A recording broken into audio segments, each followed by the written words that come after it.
The arena buzzed with electricity. Thousands of eyes fixated on the ring, where the underdog stood quietly, her gaze lowered, her fists wrapped in worn tape. Chantelle Thompson, a 19-year-old girl from Kingston, Jamaica, had never stood on a platform this grand. 4 years, she'd trained in makeshift gyms with equipment cobbled together by her late uncle, fighting in underground circuits for cash that barely fed her family. And now, she was here, under the blinding lights of the International Women's Championship in Las Vegas. The crowd wasn't here for her. They roared for the reigning champion, Victoria Hayes, America's pride, the undefeated powerhouse who graced magazine covers and signed endorsement deals by the millions. Victoria was more than a boxer. She was a brand. Sculpted, confident, and merciless in the ring. USA! USA! Chanted the crowd as Victoria made her grand entrance, flexing her arms and smirking at the cameras. Her red, white, and blue gear shimmered under the spotlight. In contrast, Chantelle wore a simple green and gold outfit stitched with Jamaica across her waist, her expression stoic, almost fragile. Backstage before the fight, murmurs of mockery had followed Chantelle like a shadow. Victoria herself had laughed during the weigh-in, calling the young Jamaican a charity case brought in to pad the schedule. "They said I needed a warm-up match," she said loudly. "So they brought in a girl who fights chickens in her backyard." Chantelle didn't flinch. Her coach, a grizzled old man named Desmond Grant, had leaned in and whispered, "Let them talk. They won't be laughing long." But inside, Chantelle felt the pressure mount. Not just from the crowd, not just from the blinding lights or the sneers, but from her past.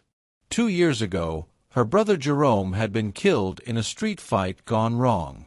Boxing had saved her from the same fate. She owed this fight to him, to her mother who worked double shifts as a cleaner, to the children in her neighborhood who thought dreams ended where poverty began. The bell rang. Round 1 began. Victoria came in fast, like a lion pouncing on prey. Chantelle was nimble, ducking the first hook, sidestepping the jab. But Victoria's strength was overwhelming. Each punch that connected rattled Chantelle to the bone. The first round ended with the judges clearly marking it for the American. The commentators echoed what everyone believed. "This won't last long. Victoria's toying with her." Round 2. More of the same. Victoria kept pushing, taunting, smiling arrogantly after each blow. Between rounds, Desmond tried to ignite something in Chantelle. "What did we train for? You've taken bigger hits in the alley back home. Now move. Use your speed." Round 3. Chantelle started to adapt. Her footwork improved. She danced around Victoria's brute force, landing a few clean shots to the ribs. Nothing staggering, but enough to make the champion blink. Enough to shift the tone slightly. In the 4th round, the unexpected happened. Victoria swung with a wild right, and Chantelle ducked and countered with an uppercut that snapped the American's head back. The crowd gasped. The smile on Victoria's face wavered. By round 5, murmurs rippled through the audience. This wasn't a warm-up anymore. The so-called underdog wasn't just surviving, she was calculating, adapting, enduring. Still, Victoria remained ahead. Her blows were stronger, her presence more commanding. But her frustration grew with every missed punch. Chantelle's mind began to clear. She remembered her brother's voice, urging her to stand tall. She recalled the long nights jogging through dangerous streets, the sacrifices her mother made, the hours spent watching old fights on a tiny TV with fuzzy reception. Round 6. Chantelle landed a body shot that made Victoria grunt. It wasn't much, but it was enough to earn her another sliver of respect. The bell rang. Victoria stormed to her corner, spitting blood. Her trainer was shouting, But she wasn't listening. Across the ring, Chantelle sat quietly, her chest rising and falling, her eyes locked forward. This was no longer about winning a title. This was about proving she belonged. The seventh round began under a tension so thick it weighed on the shoulders of everyone in the arena. The Vegas crowd, once completely behind Victoria Hayes, had grown eerily quiet. Some still chanted USA, but others leaned forward, curious. Could this girl from Jamaica actually last? Chantelle's body ached. Her arms burned, her left eye was beginning to swell, and a faint ringing echoed in her ears. But her mind had sharpened. Her breathing was measured, her feet light. She had taken Victoria's worst, and was still standing. Desmond slapped her gloves lightly in the corner before the bell. "Now it's your time, girl. Now you make her respect you." Victoria, though still smiling, was no longer relaxed. Her hands were tighter, her brow furrowed. She came out swinging hard, right hook, uppercut, body shot, but Chantelle dodged with precision. She was reading her opponent now, seeing the telegraphed moves. Then came the break, mid-round. Victoria launched a looping right hook. Chantelle ducked low and surged forward, driving a straight left into Victoria's ribs, then followed with a right cross to the jaw. The crowd exploded. The champion stumbled. The referee stepped in, but Victoria recovered, shaking her head and forcing a grin. "That all you got?" she hissed. But her legs told a different story. Chantelle didn't answer with words. She moved. Each round became a war of attrition. Victoria still landed shots, bruising ones. Chantelle's ribs were battered, her movements slower by round 9. But she kept coming, her resolve unshakable. By round 10, the fight had transformed. The crowd no longer jeered Chantelle. Now, they roared for every clean hit she landed. Camera flashes lit up her every movement. Commentators who once dismissed her were now shouting praises. "She's holding her own against the champion." This could be one of the biggest upsets in modern boxing history. But it was more than that.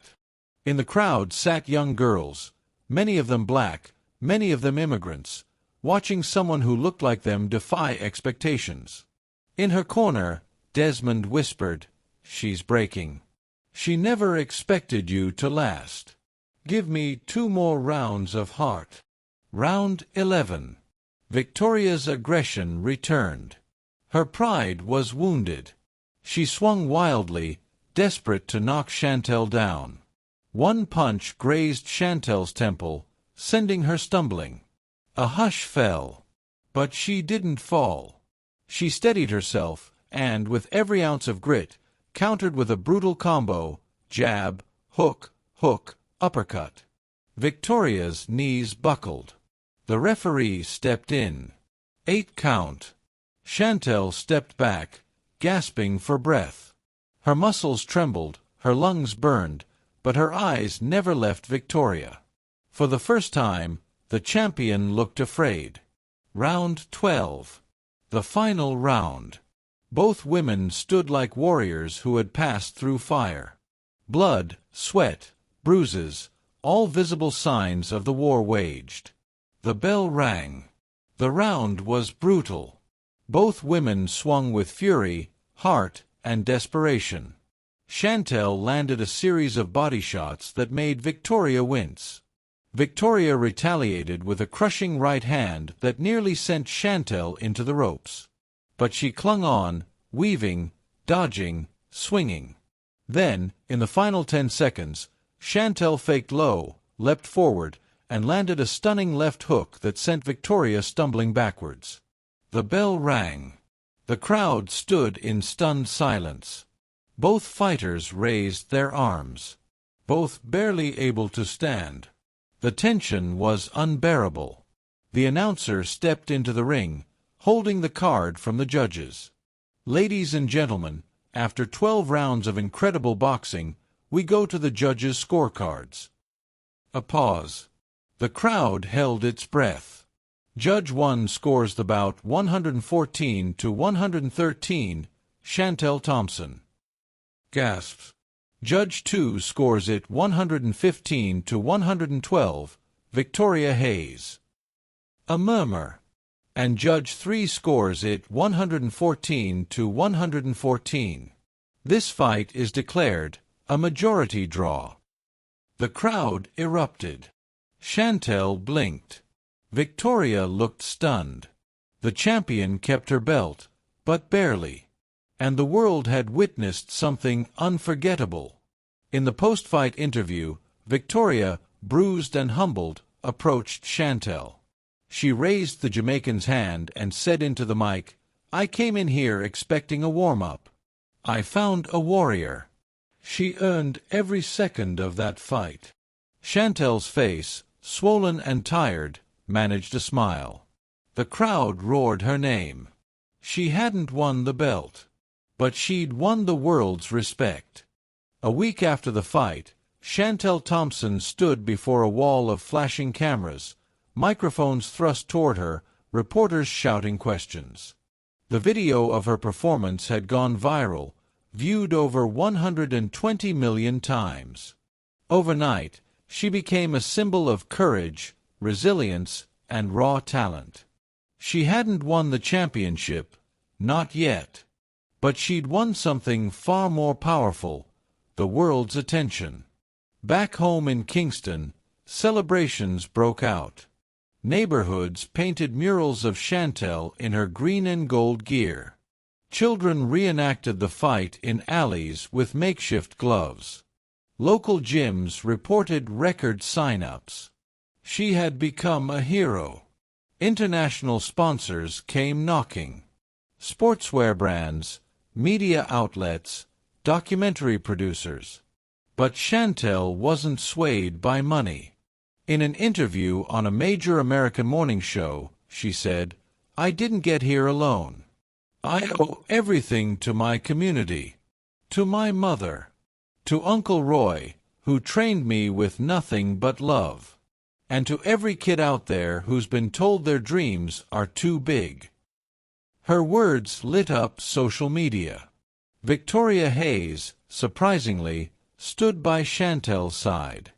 At the official post-fight press conference, she announced something unexpected: "There's going to be a rematch. And I want it in Kingston." The media went wild. The rematch was scheduled for 6 months later. In the meantime, Chantelle trained like never before. With Desmond, she traveled to the mountains of Jamaica to build strength, endurance, and speed. Her fame grew, but she kept her routine humble: early mornings, long runs, sparring in the heat, cleaning the gym herself. She visited schools across Jamaica, encouraging girls to take up boxing or any passion they had. She spoke at conferences about discipline and grit. Her story reached not just athletes, but students, artists, single mothers, and workers across the Caribbean and beyond. 3 months before the rematch, Chantelle received devastating news. Desmond, her lifelong coach and father figure, had passed away from a heart attack. It crushed her. 4 days, she didn't train. She sat outside Desmond's old gym, remembering his words. "You don't fight to hurt, Chantelle. You fight to show the world that you matter, that you can rise above where they expect you to fall." At his funeral, she placed her gloves on his coffin. Then she rose. She returned to training with new intensity, this time under the guidance of Desmond's protégé, a young woman named Tanya Reid. Tanya had watched Chantelle grow from a skinny teen into a force of nature. When the day of the rematch came, Kingston's National Stadium was packed. The world tuned in. The fight was nothing short of legendary. Chantelle didn't just survive this time, she dominated. From the first round, she moved with precision, focus, and power. Victoria, despite her strength, couldn't match Chantelle's refined technique and endurance. In round 8, Chantelle landed a devastating uppercut that sent Victoria to the mat. The referee reached 10. The stadium erupted. Chantelle Thompson was declared the new world champion. Tears ran down her face as she fell to her knees. In the crowd, her mother sobbed, surrounded by neighbors and strangers alike, united by pride. Victoria approached, this time not as a rival, but as a friend. They embraced. "You earned every bit of it," she whispered. That night, a new legacy began. Chantelle launched a foundation in Desmond's name to build boxing gyms in underserved communities. She turned down extravagant endorsements in favor of sustainable partnerships that funded youth programs. Years later, when asked what the most important moment of her career was, Chantelle didn't mention the championship. "It was the first time I stood in that ring with my head down, thinking I didn't belong, and choosing to fight anyway." Her story, the girl once mocked, doubted, and underestimated, would become a tale told for generations. Not just of a boxer, but of a fighter.